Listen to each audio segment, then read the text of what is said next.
Mohana block कालियापटा शिल्प तालीम केन्द्र निकटस्थ संरक्षित जंगल रे निया लगी व्यापक बहुमूल्य गछ नष्ट हेबारे लागिछि।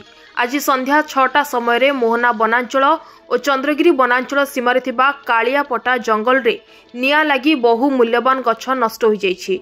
वन विभाग कर्मचारी निया लागिथिबा जंगल रे पहुंची पारि नथिबा बेले जंगल को जंगल निया व्यापीबारे लागिलानी।